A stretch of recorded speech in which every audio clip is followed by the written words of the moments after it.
Hey everyone, today I'm going to do a review on the Gans356 retooled, version 2 retooled. So this is the older one, the version 1 of the Gans356. This is the unretooled, I guess you want to call it, the version 1. And I modded this, and I feel like this is a good cube, so I'm going to compare some of it to the retooled version.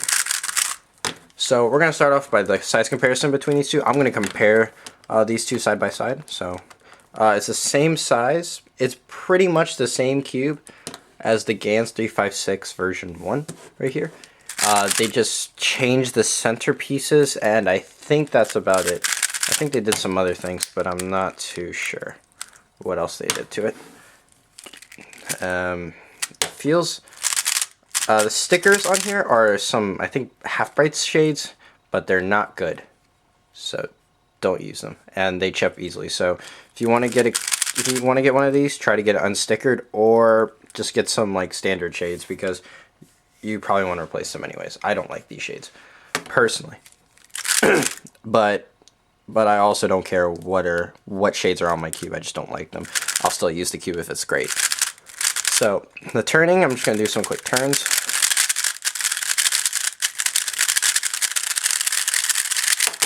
And yep, it popped on video. That's how this cube works, honestly.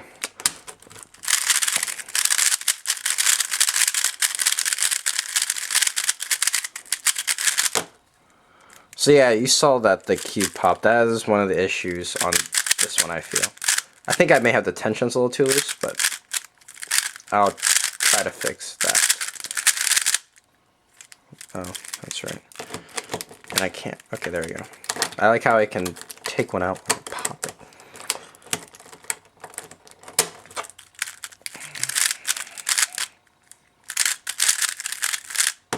So yeah, the turning on this is very crispy and smooth at the same time, sort of like the GT, except it has more of a kind of when you overlube a cube, you kind of have that sound. It kind of has that sound kind of going for it, and a little bit of a sandy sound, but not really the feel of it. This one feels very different. I feel feels like it flows a lot better. It has this sort of flowy kind of motion when you turn it, and it definitely turns different in my opinion. It doesn't feel sandy. It feels very crispy and clacky, but with a tiny bit of smooth. I think it has a tiny bit of smoothness with very crispy and clacky kind of feel.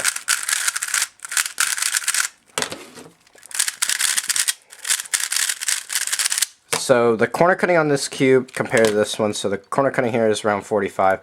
Note that the tensions here are looser, a little bit looser I think than this one, or a lot looser. So that cuts pretty well. So it cuts pretty well there. So yeah, it pretty much cuts anywhere, honestly. This cube is amazing at corner. It cuts everywhere.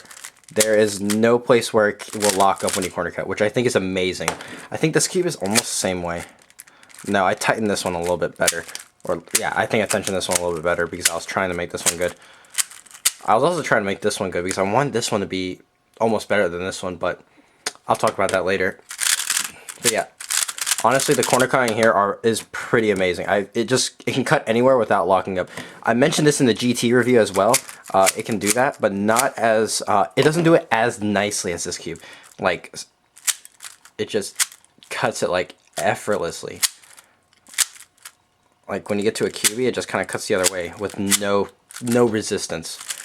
I just love that part about this cube.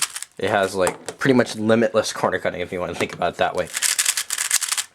So the mechanism on this cube, I'm just gonna quickly go into it, or if I can pop it open. Okay, there we go. Comparison to the V1, which I also cannot open because that one's tighter than this one. So this is the edge piece of it. As you can see, it has kind of the grooves in the screw. Pretty similar to the V1, I think. I think the V1 has no ridges on the edge. Let me check.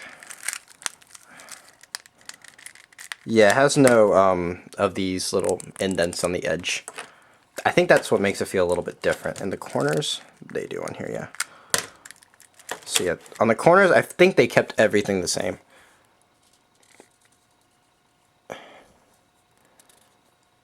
I may want to loosen these corners. I haven't done that yet. Yeah. And here's kind of the core of it. So you can see they kind of changed the octopus core up and used the reinforced core. So you can see it was a steel core, or a really thick core along with a steel framing, if you want to call it that.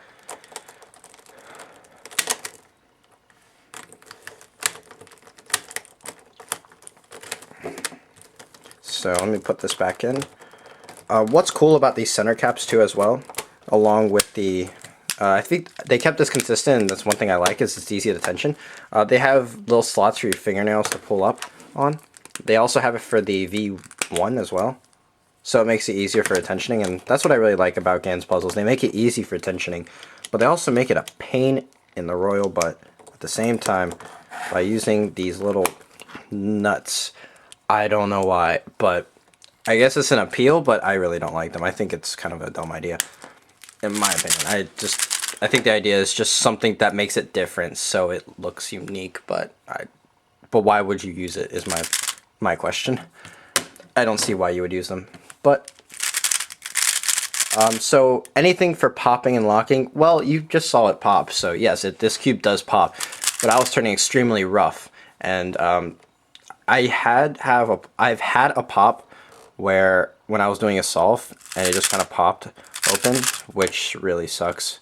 But yeah, I've had around, I think, 1 in like 50 pop, 1 in 50 when my tensions were really loose.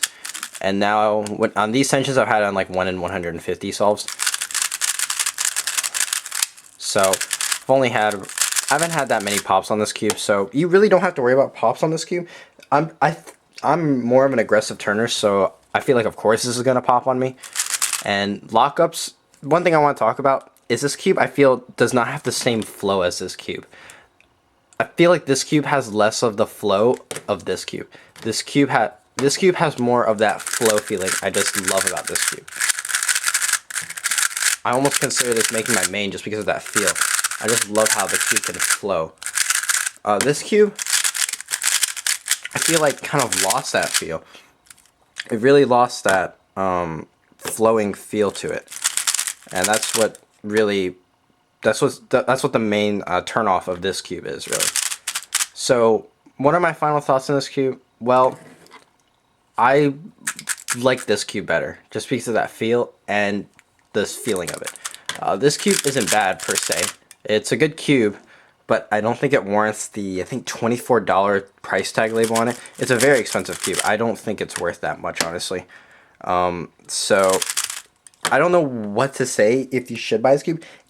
If you like the first one, I don't even know if you should buy the second one if you like the first one, because I feel like they feel completely different.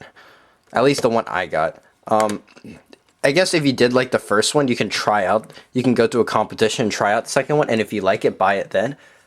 But honestly, I wouldn't even buy this cube. It's just too expensive. I feel like this cube gets outclassed by other cubes too, like the Maying, even something like the Maying or the Along GT. I'd rather use the Along GT over this, honestly.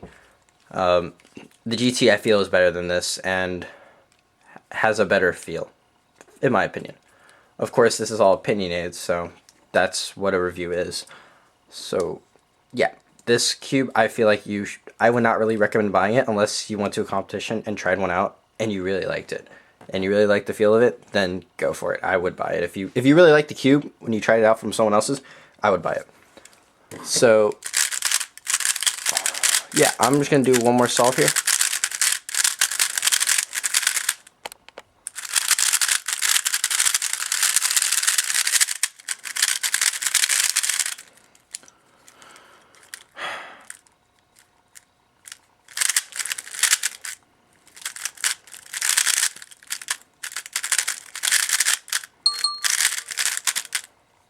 Sorry for that sound.